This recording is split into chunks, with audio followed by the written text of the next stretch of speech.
Feliz sábado para todos. El Señor les bendiga. Esperamos hoy pasar una noche maravillosa de estudio de la palabra de Dios y esperamos hoy compartir las buenas nuevas del Santo Evangelio de nuestro Señor Jesucristo. Amén. Aprovecho la oportunidad para saludar a todos aquellos que nos están sintonizando desde diferentes lugares.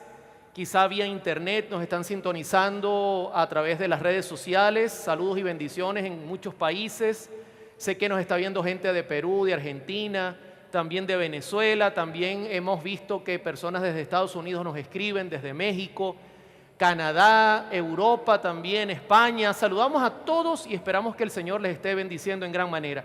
Igual aprovecho y saludo aquí en Bolivia a todos los televidentes de Red Devenir, también que nos escuchan a través de la radio y que tienen la oportunidad de estar con nosotros. El Señor les bendiga. Hoy vamos a tener un tema bien interesante. Así que para este servidor y para todo el equipo es un placer acompañarles. El título de hoy es La Pasión de Cristo. Ese es el título que vamos a compartir hoy. Y es un tema de antemano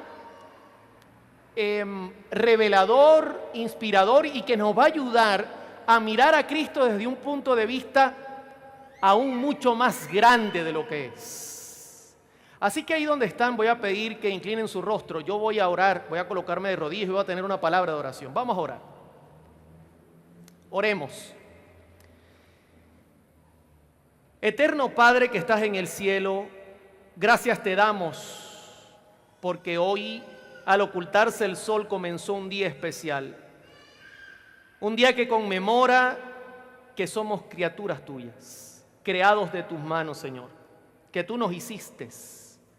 Por lo tanto, tú te preocupas por nosotros. Por esa razón, en esta hora rogamos tu Espíritu, que esté en medio de nosotros y nos pueda enseñar y a través de tu palabra podamos mirar claro el camino a seguir para ser totalmente libres en Cristo Jesús. Gracias, Señor. Te ruego por todos los que nos miran y por los que vienen en camino y los que están aquí presentes, para que tu palabra sea palabra de victoria esta noche. En el nombre de Jesús. Amén. Muy bien, el tema de hoy es un tema sumamente interesante. De antemano vamos a estar compartiendo una temática que tiene que ver con algunos principios bíblicos que han sido seriamente violados, olvidados, distorsionados. Saben que hace aproximadamente un año atrás, en la ciudad donde yo vivo, una de las compañeras que trabajan conmigo en la radio tuvo una tragedia a nivel familiar. Su tía, que estaba de visita en la ciudad, se enfermó repentinamente, muy grave. Y la hija de esta tía vino desde muy lejos para atender a su mamá. Recuerden que estoy hablando de una amiga de trabajo. Su prima vino a atender a su madre. Y cuando llegó ella, comenzó a dolerle la cabeza y también entró en gravedad tanto la tía de mi amiga como la hija que había venido a atender a su madre. Y en la noche ambas murieron el mismo día. Yo me enteré bien tarde y en la mañana me dijeron que se estaban haciendo los actos velatorios. Y para apoyar a la hermana que trabaja conmigo, yo fui a la funeraria, donde se hacían los actos velatorios, y resulta que la familia de esta tía de mi amiga, de mi hermana que trabaja conmigo, todos son católicos, inclusive hay sacerdotes católicos. Y ellos estaban realizando una misa en honor o en recordatorio, o de manera para recordar, podemos decir, y para dar de alguna manera esperanza. A mí me llamó la atención que en la misa el sacerdote inició diciendo que estas dos almas que estaban allí estaban en el cielo. Al rato el sacerdote oró porque pasarían por un lugar llamado el purgatorio, pero acababa de decir que estaba en el cielo. Un rato después dijo que oraba para que sus almas no fueran al infierno. Entonces yo miraba la situación, cielo, purgatorio, infierno, y yo miraba la cara de la gente y yo decía, ¿y dónde está por fin estas dos mujeres que murieron acá? ¿Dónde están? Para completar el cuadro confuso, repentinamente el sacerdote también dijo que cuando Cristo vendría, ellas resucitarían. Hermano, ya yo no sabía qué creer. Realmente bien confusa la explicación que estaba pasando allí. Yo nunca había estado en una actividad como esta y yo me preguntaba, ¿qué está pasando aquí? O sea, ¿cómo podemos nosotros entender esto? Una interesante pregunta. Ahora bien, denme un segundo para contarles algo que me llama la atención. ¿Saben que la Iglesia Católica Apostólica Romana en su credo dice que fue concebido por su obra y gracia del Espíritu Santo? Nació de Santa María Virgen, eso podría ser un tema completo.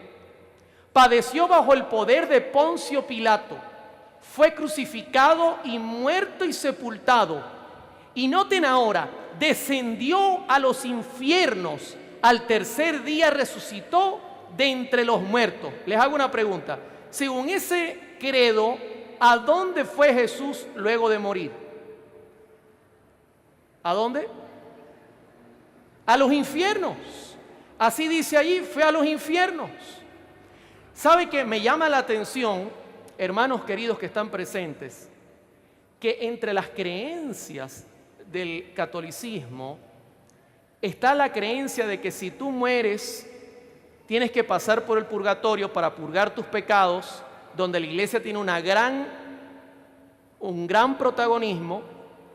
Si tú logras purgar, te vas al cielo, o si no, tú te vas al infierno en tiempo presente. Inclusive hay un lugar que ellos llaman el limbo. Me llama la atención esta manera de mirar el fin de la persona luego que muere. En pocas palabras, inmortalidad. La persona no muere, la persona simplemente pasa a otro estado. ¿Sabe que la inmortalidad del alma es la doctrina que ampara el espiritismo también? Y es algo bien serio, porque el espiritismo moderno hoy día se ha infiltrado en todos lados, incluyendo en las iglesias también. Ahora bien, ¿de dónde, yo me pregunto, de dónde la Iglesia Católica Apostólica Romana enseña que Jesús al morir descendió al infierno? En 1 de Pedro capítulo 3 verso 18 dice la Escritura: porque también Cristo padeció una sola vez por los pecados, el justo por los injustos, para llevarnos a Dios, siendo a la verdad muerto en la carne, pero vivificado en espíritu. Hago una pregunta, ¿está hablando allí la Escritura claramente que Cristo murió por nuestros pecados? Sí, pero noten lo que dice Pedro ahora. Dice en el verso número 19 en adelante, atención, dice, en el cual también fue y predicó a los espíritus encarcelados. ¿Qué dice? ¿Que predicó a quiénes? Los espíritus encarcelados. Entonces, la teología católica utiliza este pasaje para enseñar que luego de morir Cristo fue al infierno a predicar. Óyeme, eso es bien delicado, porque eso va totalmente en contra de todo lo que enseñan las Sagradas Escrituras. De hecho, usted puede notar que Elena G. de White dice, en un libro bien interesante llamado Conflicto de los Siglos, que recomendaré mucho, la teoría de las penas eternas es una de las falsas doctrinas que constituyen el vino de las abominaciones de Babilonia. del cual ella da de beber a todas las naciones. Apocalipsis 14, 8, 17, 2. Es verdaderamente inexplicable, escuche bien esto, que los ministros de Cristo hayan aceptado esta herejía y la hayan proclamado desde el púlpito. Es inexplicable, hermano, que usted va a la mayoría de las iglesias católicas y protestantes y desde el púlpito se enseña que hay un infierno en tiempo presente, donde Dios está castigando desde los días de Caín a todo el que ha pecado y que se ha perdido. Dice ella, es inexplicable. Ahora, de antemano yo quisiera hacer algunas cosas. En primer lugar, quiero presentar qué dijo Pedro en ese pasaje donde Jesús supuestamente después de morir fue ¿a dónde? Al infierno.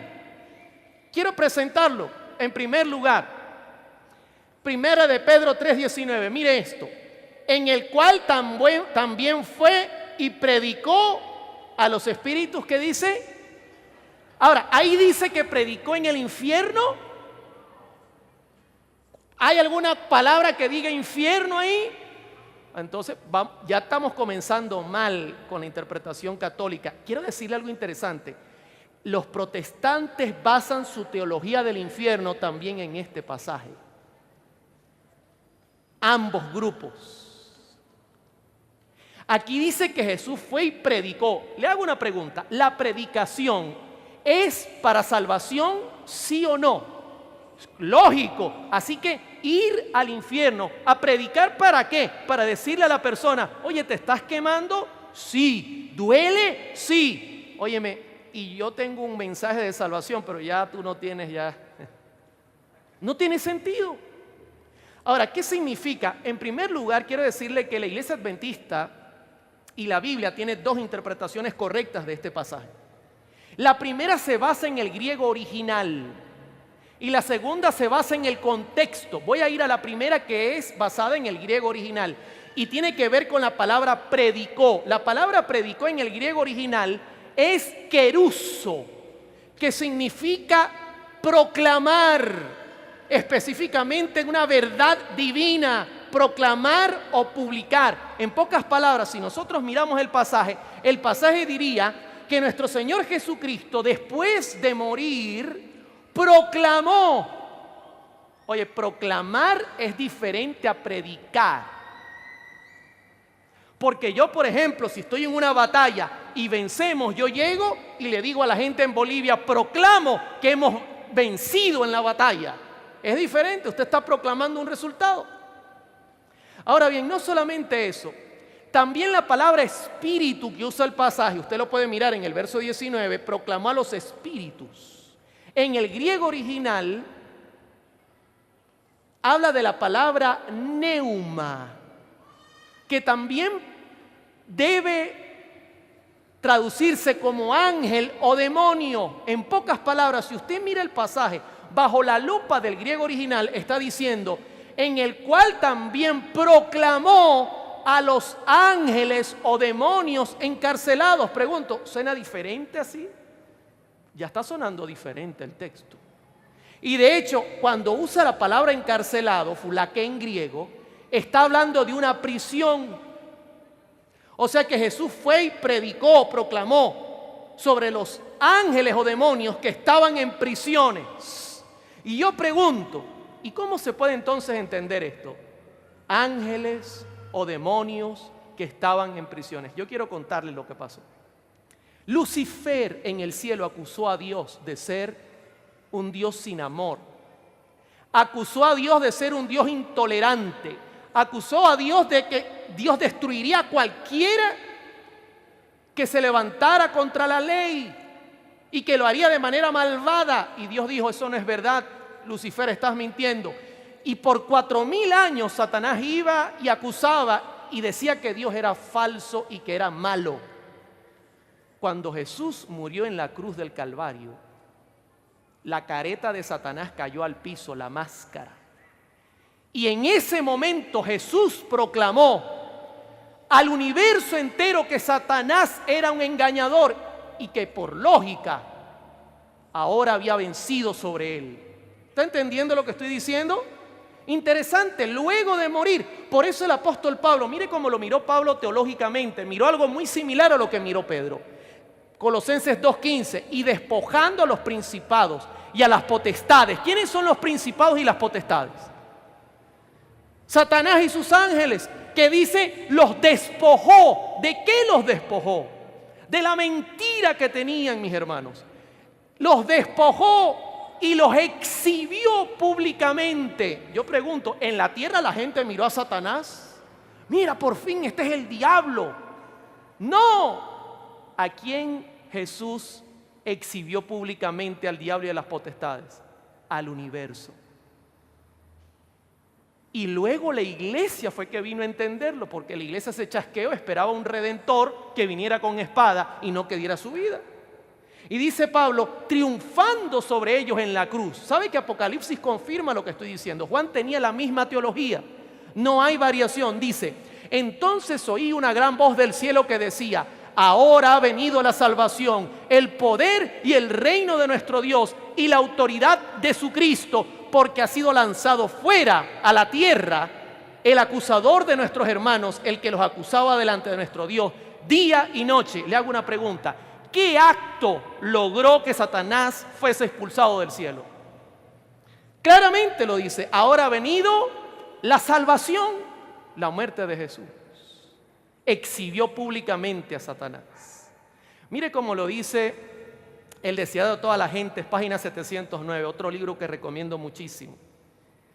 Había habido una expulsión anterior cuando Lucifer cayó de su encumbrada posición. ¿Recuerda usted que primeramente fue expulsado por la tremenda rebelión que se armó en el cielo? Luego dice, ahora su obra sería más restringida. Por la forma en que trató al Hijo de Dios se desmascaró el verdadero carácter de Satanás.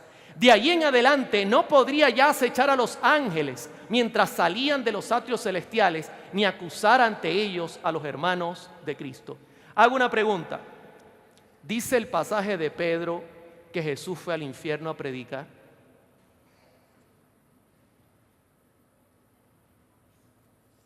Segunda interpretación. La segunda interpretación también es correcta. Y usted dirá, pero hermano, ¿las dos son correctas? Ambas están en armonía con los principios bíblicos. En manos de cada estudiante queda cuál usar. A mí me gusta muchísimo la segunda, igual como me gusta la primera. Y mire cómo la segunda ahora tiene un contexto. Primera de Pedro 3:19, en el cual también fue y predicó a los espíritus encarcelados. Pero ahora no podemos agarrar la pincita. A mucha gente hoy día, la teología moderna, saca una pinza y agarra el texto y lo saca del contexto. Eso no es una forma correcta de estudiar la Biblia. Hay que mirar el contexto. Y dice, predicó a los espíritus encarcelados, los que ¿cuándo? En otro tiempo desobedecieron, cuando una vez esperaba la paciencia de Dios, en los días de Noé, mientras se preparaba el arca, en la cual pocas personas, es decir, 8, fueron salvas.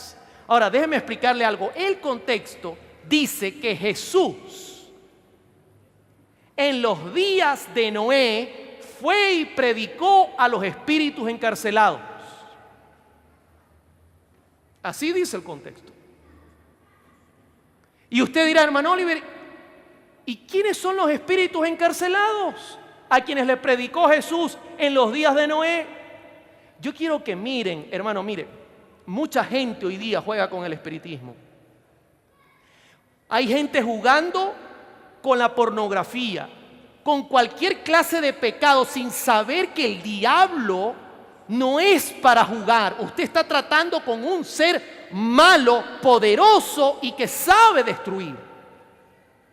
Y que no libera a nadie. La única manera de ser libres es a través de Jesús, quien lo limita. Y mire este pasaje de Isaías 14:16. Se inclinarán hacia ti, los que te ven te contemplarán diciendo, este es aquel varón que hacía temblar la tierra, que trastornaba los reinos, que puso el mundo como un desierto, que asoló sus ciudades y que a sus presos, que dice, nunca les abrió, ¿qué cosa? La cárcel. Ese es el diablo. ¿Cuánta gente nos llama a nuestra radio, al canal Red ha de Venir? Hermano, estoy preso en la droga, en el alcohol. No hallo cómo salir, porque el diablo no suelta la llave de la cárcel. Solamente se le puede quitar y tiene que ser alguien superior a él, nuestro Señor Jesucristo. Así que en los días de Noé, Jesucristo tenía que venir a limitar el poder del diablo. ¿Y cómo lo haría? Yo voy a confirmar lo que estoy diciendo en Juan 8, verso 31. Si vosotros permaneciereis en mi palabra, seréis verdaderamente, ¿qué dice? Mis discípulos, y conoceréis la verdad. ¿Y qué hará la verdad? ¿Os hará libres? Yo pregunto, si la verdad nos hace libres, es porque estamos ¿cómo? Sin la verdad, encarcelados. Y luego añade, de cierto os digo que todo aquel que hace pecado, ¿qué es del pecado? Esclavo. Ahora, yo le hago una pregunta. ¿Cómo hizo Jesús? Si primera de Pedro 3:19 dice que fue y predicó a los espíritus encarcelados, los que en otro tiempo esperaban, mientras la paciencia de Dios esperaba en los días de Noé, ¿cómo hizo Jesús para predicarle a los pecadores que vivían en ese tiempo? Quiero decirle que Cristo dijo que los días finales de la tierra serían como los días de Noé, son como nuestros días. Aquí en Bolivia el pecado sobreabunda, mis hermanos. La homosexualidad sobreabunda, la idolatría sobreabunda. Y de la misma manera como Jesús fue a los días de Noé y predicó, lo está haciendo hoy. ¿Cómo? Dejen que Pedro lo diga. Dejamos que Pedro sea su propio intérprete. Primera de Pedro 1:10.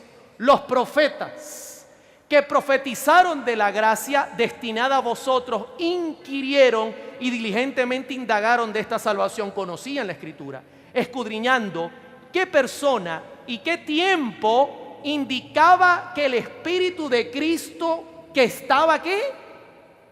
En ellos, el cual anunciaba de antemano los sufrimientos de Cristo y las glorias que vendrían después. Yo pregunto, ¿cómo predicó Jesús en los días de Noé? Usando a Noé.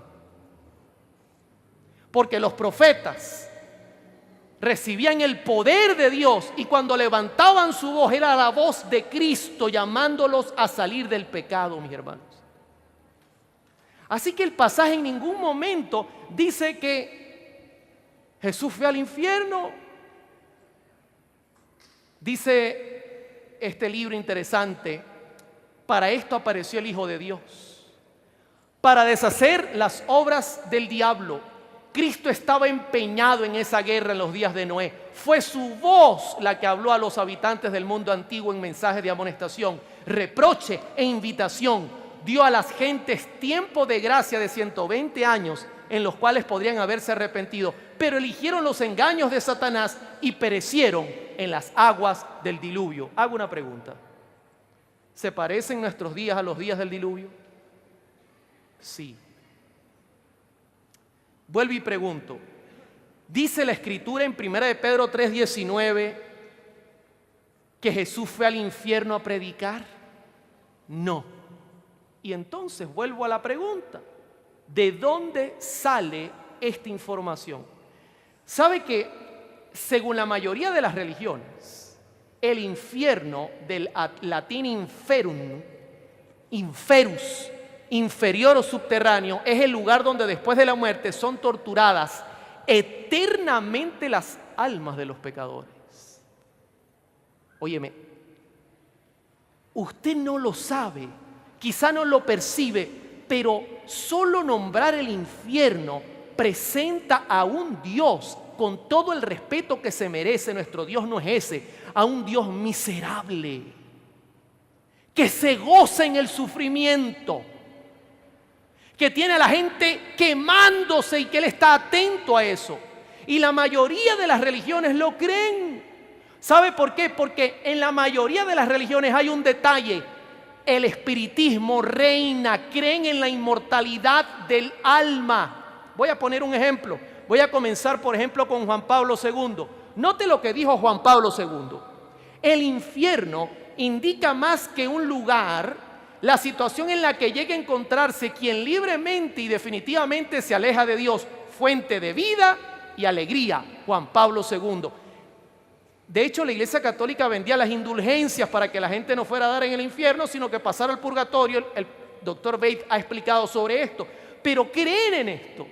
Lo han usado como un medio para atemorizar a las gentes, para hablar de un lugar de tormento terrible. Ahora bien, no solamente los católicos lo creen, el protestantismo lo cree. Dice, en el protestantismo, el infierno es presentado como un lugar de castigo y separación eterna de la presencia y de la gloria de Dios.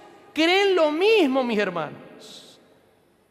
Tanto el catolicismo como el protestantismo, que representan más de 1.300 millones de personas en el mundo, creen que hay un lugar llamado el infierno en tiempo presente, donde hay gente ardiendo. Ligado totalmente al espiritismo. Ahora bien, ¿sabe que el Corán cree lo mismo? ¿Sorpresa? No debería. Leemos acerca del infierno en el Corán, de los que son destinados allí. Tiene 7 puertas y cada una tendrá un grupo definido de ellos. Dice en el Corán y en algunos escritos que dan sopas amargas ahí. También creen en lo mismo. ¿Y qué podemos decir de otras religiones? Una representación del infierno budista en el marco del budismo. Naraka es el vocablo sánscrito correspondiente al inframundo. Literalmente significa humano del ser humano, siendo Nara, ser humano, y varón. Según el budismo, hinduismo, sijismo y jainismo, Naraka es un sitio de tormento, el infierno. O sea que tenemos más de 1.300 millones de cristianos creen en el infierno y más de 3.500 millones también creen en el infierno, porque representan estas dos grandes religiones. ¡Qué interesante! Aparentemente el mundo está enfilado bajo una misma doctrina. Ahora, yo espero que esté bien sentado. ¿Sabe que la palabra infierno no aparece en la Biblia? Te dirá, ¿cómo así, hermano Oliver? Sorprendentemente no está. ¿Y entonces de dónde sale? ¿Sabe que esta palabra es una palabra que viene del latín? Y que esta palabra se define como un lugar, escúchame bien, de tormento, donde la gente eternamente está siendo castigada y pasada del fuego al otro fuego, donde Satanás es el líder. Por eso no aparece en la Biblia, porque tal teología no existe. Cuando usted lee en su Biblia y sale la palabra infierno, escúchame bien, 54 veces en la Biblia aparece sustituyendo una palabra original. En vez de colocar la palabra original, colocaron infierno. Y sabe que cuando usted lee infierno, usted lee la teología católica, que es la teología que aceptan los protestantes hoy día y que es la teología que vienen arrastrando los árabes, los budistas, los hinduistas. Es la misma enseñanza, porque es pagana, mis hermanos. Otra cosa interesante, 31 veces en el Antiguo Testamento sustituye sepulcro, Sheol en hebreo. Yo pregunto, ¿por qué no dice Sheol? Porque cuando usted lee infierno, ¿qué le viene a la mente? Al diablo agarrando y pasando de un lado a la gente, ¿sí o no? Ahí de rojo, con un tridente, atrás con su rabo, enganchando a la gente y pasándolo de un lado para el otro. ¿Usted qué es? De Bolivia, paila número 7. Y usted venezolano, vaya para la paila 666. Escúcheme bien, 10 veces como traducción de Hades en el Nuevo Testamento, en vez de decir sepulcro en griego, Hades, dice infierno. Hermano, el sepulcro es donde entierran a la gente, es el cementerio. El infierno es un lugar que se ha inventado prácticamente todas las religiones paganas y que el cristianismo ha incorporado. No solamente eso, 12 veces aparece como Gehenna, el lugar para quemar. Yo hago una pregunta, ¿aquí en Santa Cruz hay un lugar donde queman la basura? ¿Hay un quemadero de basura en Santa Cruz? Donde yo vivo está cerca y se puede ver el humo. En Israel también, en Jerusalén estaba el Gehenna, quemaban la basura. Y Jesús comparaba ese lugar con el momento del juicio final. Y entonces en vez de ponerle Gehenna, que es el lugar donde se quema la basura, ponían infierno. ¿No es lo mismo? Una vez como Tártaros, lugar oscuro. Hermano, lugar oscuro es un lugar oscuro. Si yo apago estas luces, ¿cómo quedamos? En el infierno, dice el hermano, lógico. Porque, pregunto, ¿apago las luces y estamos en el infierno? No. Óyeme, entonces, ¿qué estamos hablando acá?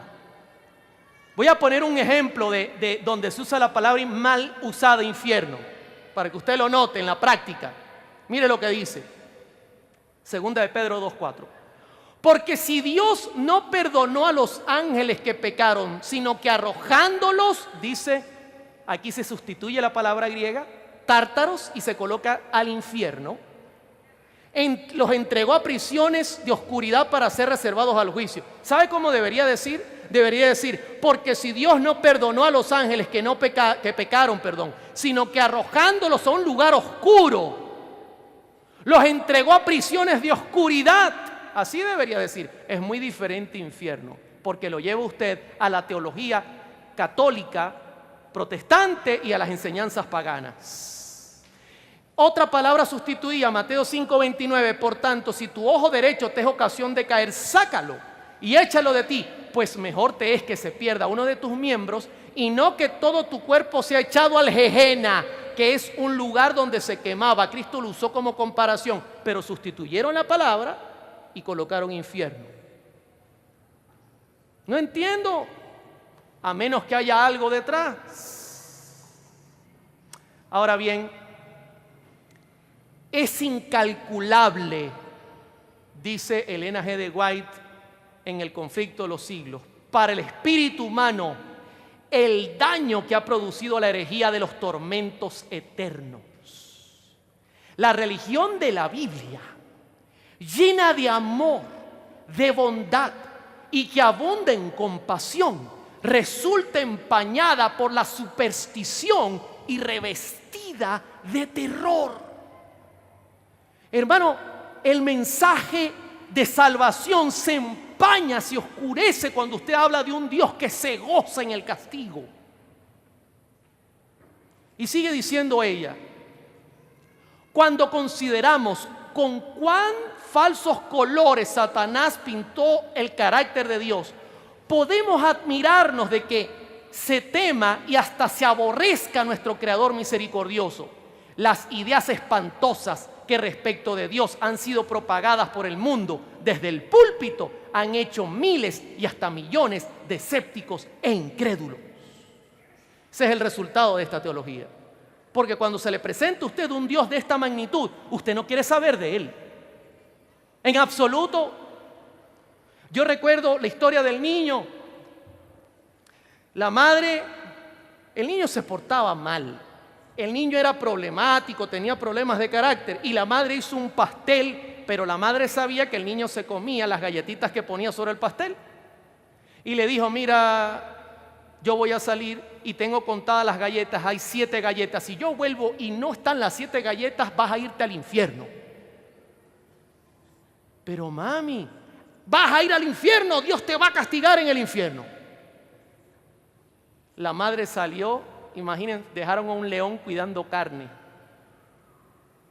Y el niñito pasaba y veía el pastel, y pasaba y veía el pastel. Y si yo agarro media galleta no se va a dar cuenta. Voy a agarrar la que está más atrás, y agarró y probó la media galleta, loco. Probó el fruto prohibido, mi hermano.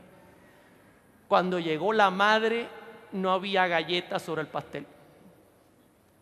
Y la madre agarró al niño y le dijo: Dios te va a castigar, te va a mandar al infierno. Y lo castigó y lo mandó a su cuarto. Esa noche, repentinamente una tormenta terrible sacudió la ciudad, terrible, llovía, tronaba, una cosa terrible. Y la madre dijo: voy a ver al niño, no vaya a ser que esté asustado por la tormenta. Y la tormenta rugía, y cuando abrió la puerta, el niño estaba pegado a la ventana y decía: tanto alboroto por unas galletas. Ese es el carácter que se nos ha mostrado de Dios, preparado a castigar con dureza. Ese no es el Dios que yo conozco, mis hermanos. El Dios que yo conozco se llama Jehová salva. Amén. De hecho, cuando usted lee la Escritura, la transliteración del nombre de Jesús en Mateo 1:21 dice: y dará a luz un hijo y llamará su nombre Jesús, que viene del hebreo, tiene que ver con Josué, Yeshua, que es la mezcla de dos cosas, un nombre y un verbo. Yeh, Jehová, Shua, salva, porque Él salvará a sus pueblos de sus pecados. Ese es el Dios que yo conozco, un Dios de amor, un Dios que no se complace en el castigo, se complace en el perdón. Ahora bien, ¿cuántos han oído que existe una segunda muerte? ¿Los han oído? Aquí en Bolivia se ha escuchado que existe una segunda muerte. Le pregunto a mis hermanos católicos: ¿sabía usted que la Biblia habla de una segunda muerte? Le pregunto a mis hermanos evangélicos: ¿cuántos sermones ha escuchado usted de la segunda muerte en su iglesia? ¿Hay una segunda muerte? Pregunto, si hay una segunda muerte, ¿es porque hay una primera? Lógico. Si yo digo: esta es mi primera hija, o si yo digo: esta es mi segunda hija, es porque tengo que tener una primera. Mire lo que dice la Escritura en Apocalipsis 2:11. El que tiene oído, oiga lo que el Espíritu dice a las iglesias. El que venciere no sufrirá daño. ¿De qué cosa? De la segunda muerte. El que venciere no sufrirá daño de la segunda muerte. O sea que esto es algo bien delicado. Hay que vencer. Mire lo que dice Apocalipsis 20:6. Bienaventurado y santo el que tiene parte en la primera resurrección. Hago una pregunta. ¿Para morir hay que estar vivo o muerto? Yo lo veo como pensando mucho. Para uno morir tiene que estar ¿qué? Vivo. Ahora, si hay una primera resurrección en Apocalipsis 26, pregunto, ¿hay una segunda resurrección? ¿Sí o no? Lógico, si yo digo: esta es mi primera hija, es porque tengo ¿cuántas? Mínimo 2. Bienaventurado y santo el que tiene parte en la primera resurrección. La segunda muerte no tiene potestad sobre ellos, sino que serán sacerdotes de Dios y de Cristo y reinarán con Él 1000 años. ¿Sabe lo que está diciendo este pasaje? Que la segunda muerte está asociada a la segunda resurrección. Lógico, porque en la primera los que resuciten no pasarán por ella. Y es lógico, para morir tienen que resucitar.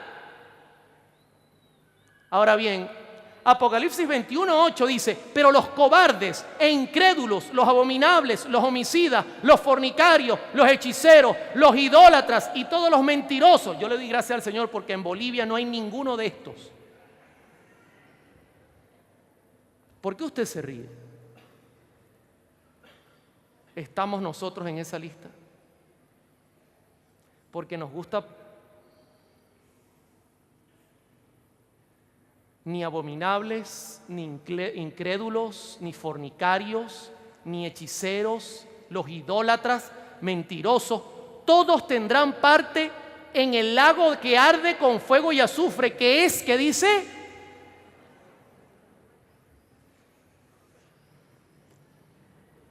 Pregunto, ¿hay una segunda muerte, sí o no?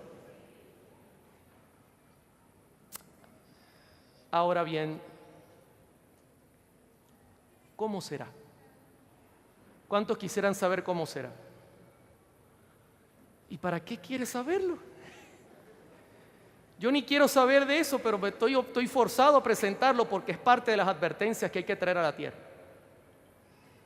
Pero por mí yo no quisiera ni saberlo.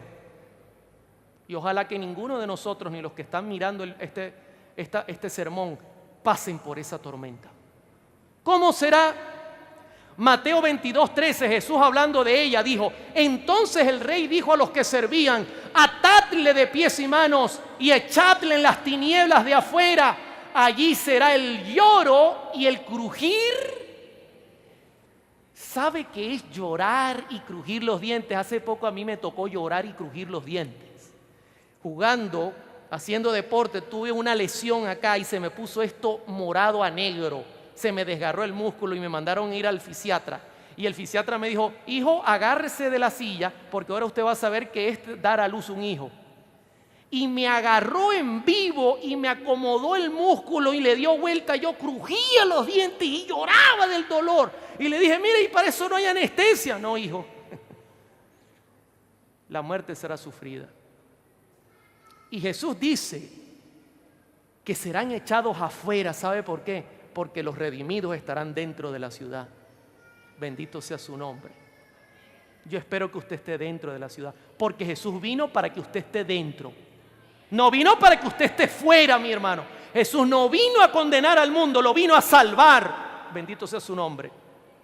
Ahora bien, no solamente eso. Dice Lucas 12, ¿usted cree? ¿Sabe una de las patrañas horribles que enseña el infierno en términos paganos, católicos, protestantes? Que todo el mundo pague igual. O sea, que si yo me robé un pan y fulanito de tal, Adolfo Hitler, mató a 6 millones, yo voy a pagar lo mismo que Hitler. Ni en el mundo se ve eso. Cada quien paga por el error cometido, ¿sí o no? Si hay algún juez aquí puede decir correcto, si hay algún abogado correcto. Claro, en el mundo se paga para no pagar. Pero en el cielo no es así. Hermano, el infierno enseña que todos pagarán por igual. Eso es injusticia. Mire cómo lo dice Lucas 12 en una parábola. Jesús dijo: aquel siervo que, conociendo la voluntad de su Señor, no se preparó ni hizo conforme a su voluntad, recibirá ¿cuánto azote? Yo quiero que estén despiertos. ¿Cuánto azote? ¿Y quiénes son esos que saben la voluntad de su amo? ¿Sabe quiénes son? Los cristianos, que conocemos cuál es la voluntad de Dios. Sobre todo la iglesia adventista, que conoce cuál es la voluntad de Dios. Sobre todo aquellos que estudian la Biblia, cualquiera sea su denominación. Si usted vive en contra de los principios bíblicos y usted por alguna razón pierde su alma, recibirá mucho azote, porque mucho conocía y mucho se le demandará. ¿Está entendiendo lo que estoy diciendo? Y note lo que dice en verso 48: mas el que sin conocerla hizo cosas dignas de azote, será azotado ¿cuánto? Porque Dios no es injusto. Porque a todo aquel que se haya dado mucho, mucho se le demandará, y a aquel que mucho se le haya confiado, más se le pedirá. Quiero hacer una pregunta. ¿Cómo vamos hasta aquí, hermanos? ¿Cómo vamos hasta acá? Comencé con la enseñanza pagana del infierno, que luego pasó al catolicismo, luego pasó al protestantismo, y que enseña que Dios es cruel. Mostramos un pasaje teológico por el cual se agarran entre algunos, pero es uno de los más fuertes, y ahí no habla de infierno. Mostramos que la palabra infierno no está en la Biblia, está prácticamente sustituyendo otras palabras. Mostramos que se ha enseñado una teología terrible en cuanto al carácter de Dios. Y ahora estamos mostrando que hay una segunda muerte y que esta representa el castigo por el pecado del hombre. Y fíjese como dice Apocalipsis capítulo 20:12: vi a los muertos grandes y pequeños de pie ante Dios. Los libros fueron abiertos y otro libro fue abierto, el cual es el libro de la vida. Y fueron juzgados los muertos por las cosas que estaban escritas en los libros. ¿Según qué? Pregunto, ¿Dios pesa las obras? Sí. No es que tú vas a pagar igual que el otro. No. Eso es lo que enseña el infierno pagano. Un Dios cruel, porque para ellos los dioses gozaban de la injusticia, gozaban del dolor. Y sigue diciendo Juan en Apocalipsis: y la muerte y el sepulcro, en griego Hades, fueron lanzados al lago de fuego. Yo pregunto, ¿esto está en presente, pasado o futuro? En ese momento Juan está hablando de algo que ocurrirá en el futuro. No ha ocurrido todavía porque es después de los 1000 años. Y dice que fueron lanzados al lago de fuego. Y note, esta es la muerte segunda. Y el que no se halló inscrito en el libro de la vida fue lanzado al lago de fuego. Por la O, por la O, por la O, por la O, por la O. Y yo a un lado así sudado. Por la O, Oliver. ¿Cuál es su apellido? Coronado. Busque bien, por favor. Coronado. Aquí está.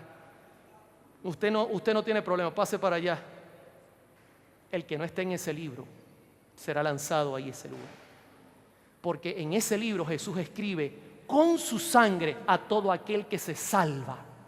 Bendito sea su nombre. La sierva del Señor, Elena de White, recomiendo muchísimo este libro, escribe sobre el evento. Algunos son destruidos como en un momento, mientras otros sufren muchos días. Todos son castigados conforme a sus hechos, habiendo sido cargados sobre Satanás los pecados de los justos. Tiene éste que sufrir, no solo por su propia rebelión, sino también por todos los pecados que hizo cometer al pueblo de Dios. Su castigo debe ser mucho mayor que el de aquellos a quienes ha engañado. Voy a parar un momentico. Dios va a sacar la calculadora. Mira, Satanás, ¿sabes cuánta gente se salvó por obra de mi hijo? Tantos millones de millones. Yo te voy a poner sus pecados sobre ti porque tú eres el culpable. Aparte de tus pecados también. Y escúcheme bien. Y aparte es responsable por los que se pierden. Por eso la Escritura, cuando habla de su castigo, dice que su castigo son siglos de los siglos, pero no dice sin fin, porque Satanás también será destruido según Ezequiel 28. Dios no se va a gozar en el sufrimiento de Satanás. Sigue diciendo la sierva del Señor: después de haber perecido todos los que cayeron por sus seducciones, el diablo tiene que seguir viviendo y sufriendo. Por eso es que está bravo.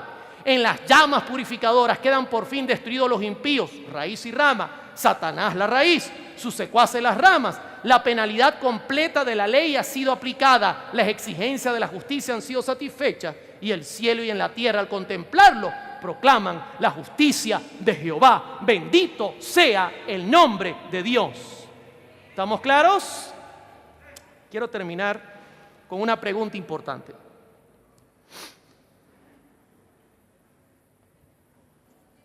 ¿La Biblia habla de infierno? En términos de infierno como lo mira el paganismo, el catolicismo y el protestantismo. No. Segunda pregunta.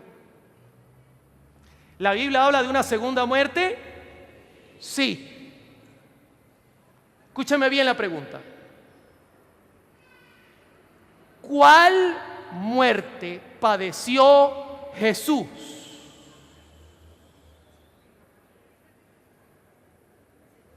¿La primera muerte o la segunda muerte?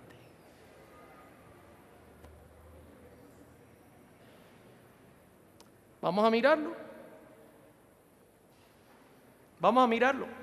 Mateo 26:39.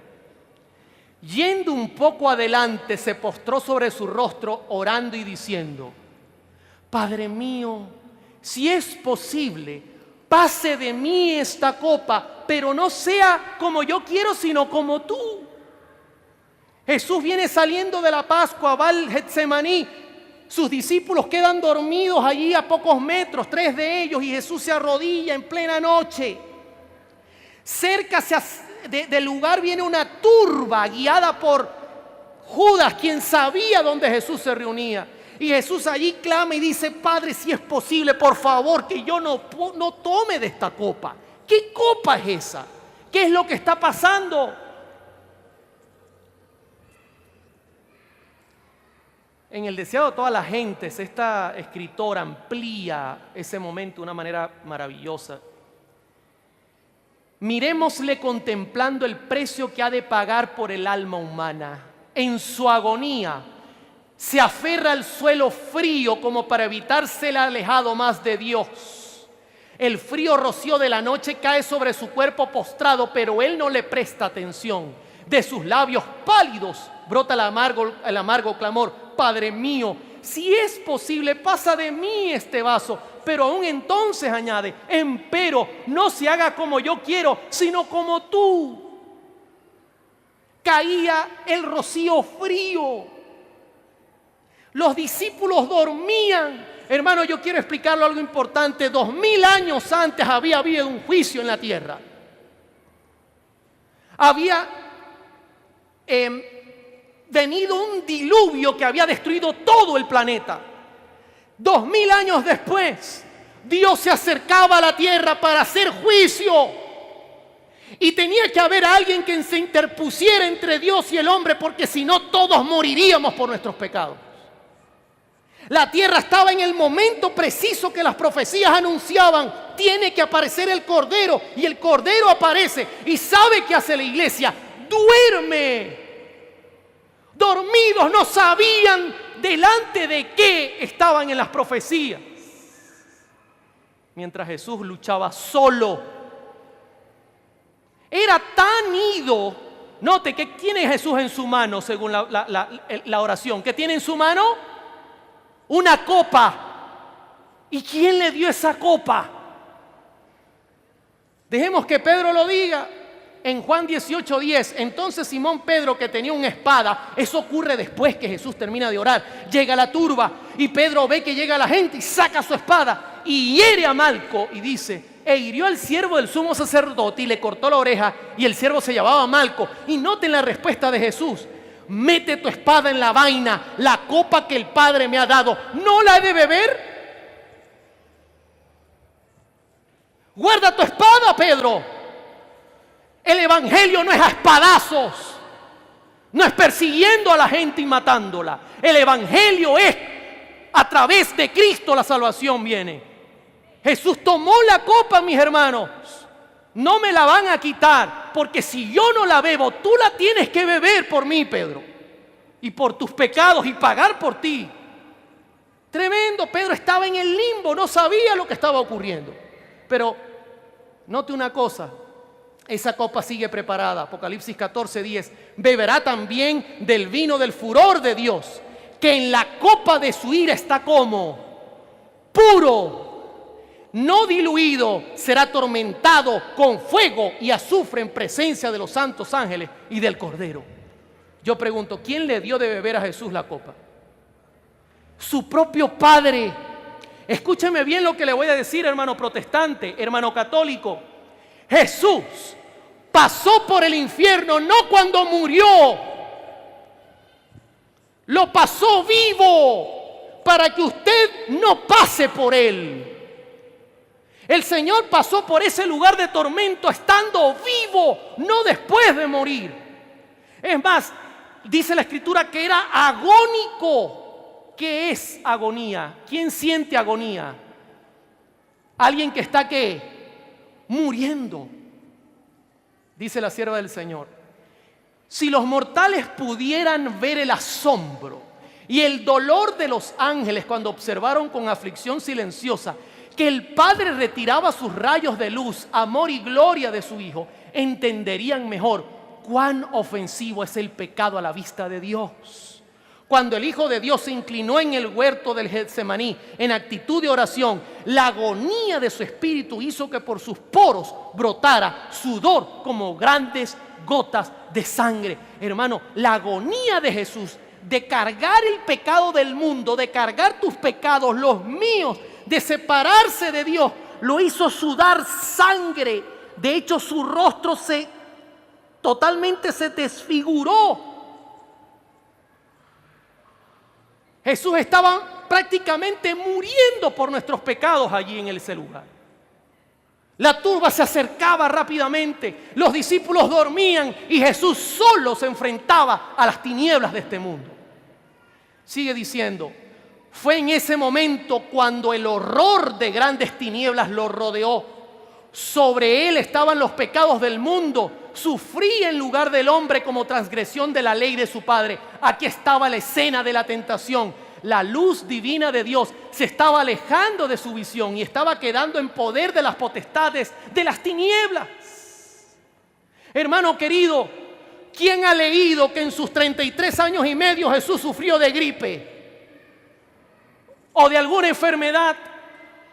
¿Sabe por qué no lo ha leído? Porque Dios protegía a su Hijo. El pecado no lo había tocado y no enfermaba. ¿Cuántas veces tomaron piedras? ¿Pudieron matarle? No, porque Dios se interponía. Pero ahora Dios quitaba su protección y lo dejaba en manos de Satanás. Terrible, mis hermanos. Dice, en la agonía de su alma, yacía postrado en la fría tierra.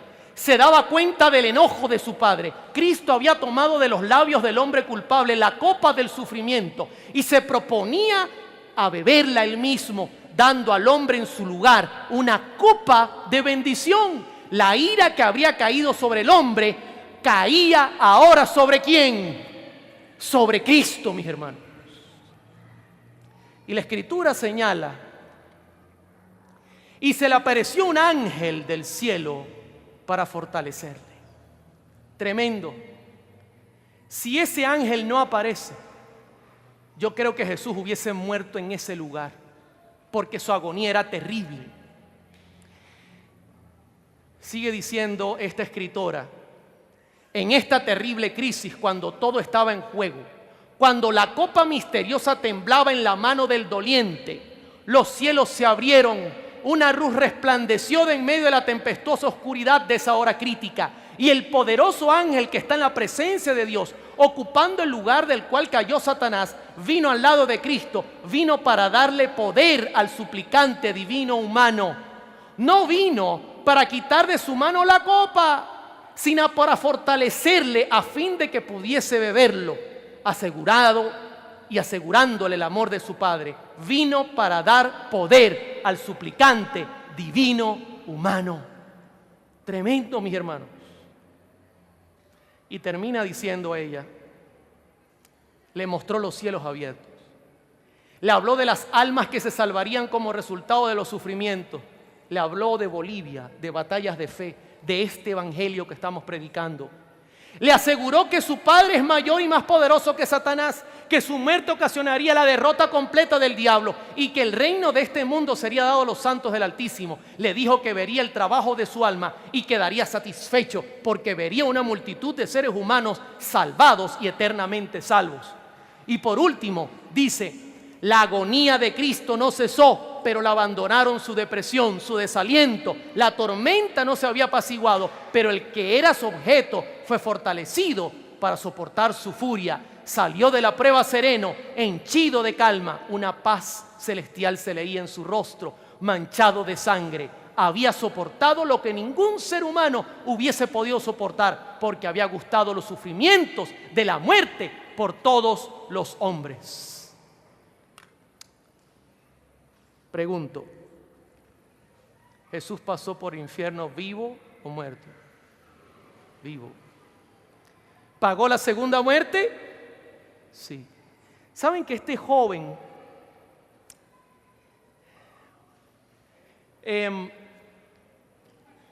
tuvo una tremenda pelea con su padre y su padre lo echó de la casa?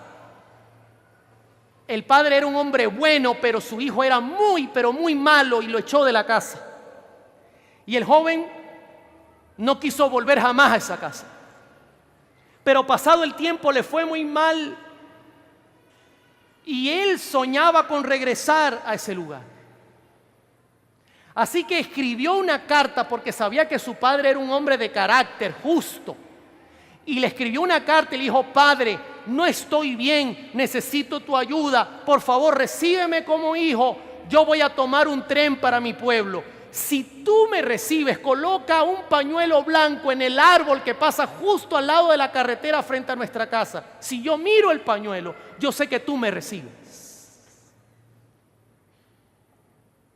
Le mandó la carta, compró el boleto y se montó en el tren. Cuando el tren se acercaba, una señora notó que este muchacho estaba nervioso y le dijo, hijo, ¿qué te pasa? Y el muchacho contó su historia. Le dijo, mira, yo tuve una pelea muy fuerte con mi padre y le dije a mi padre que si me perdonaba colocar ahí el pañuelo. Y le dijo la señora, cierra tus ojos que el tren entra al pueblo. Si el pañuelo está, yo diré, hijo, corre, tu padre te llama. Y el tren se acercaba, mis hermanos.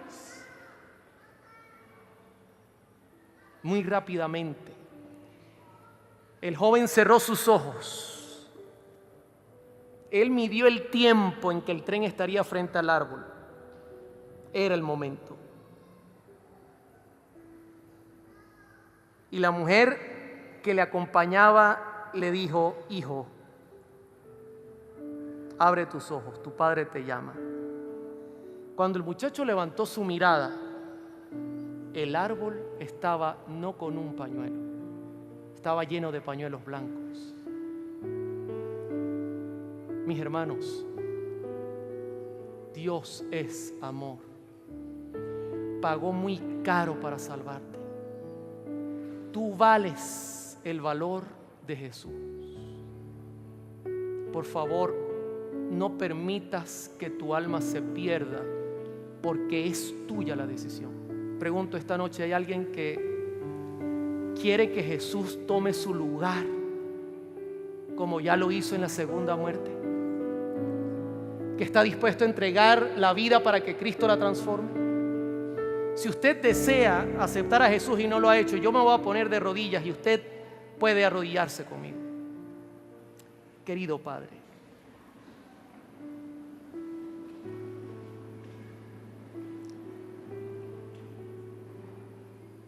qué grande es tu amor, tan grande que cuando Jesús estaba en la cruz, el cielo entero estuvo preparado para bajar a buscar a tu Hijo. Pero preferiste verlo morir por amor a nosotros. Jesús pasó por la segunda muerte que nosotros merecemos para nosotros vivir la vida que Él merece. Ruego por esto, Señor, que han escuchado este mensaje, que no se dejen engañar. Nos esperan cielos nuevos y tierra nueva, no un lugar eterno de tormentos. Ayúdanos a mirarte con amor y a entregar nuestro corazón, a confiar en ti, porque tú eres la roca eterna, y si nosotros pisamos sobre la roca eterna, tendremos vida eterna. Gracias porque nos escuchas. Acompáñanos, Señor, en el resto de la actividad y desciende sobre nosotros con tu Espíritu, en el nombre de Jesús. Amén y amén. Dios les bendiga, hermanos.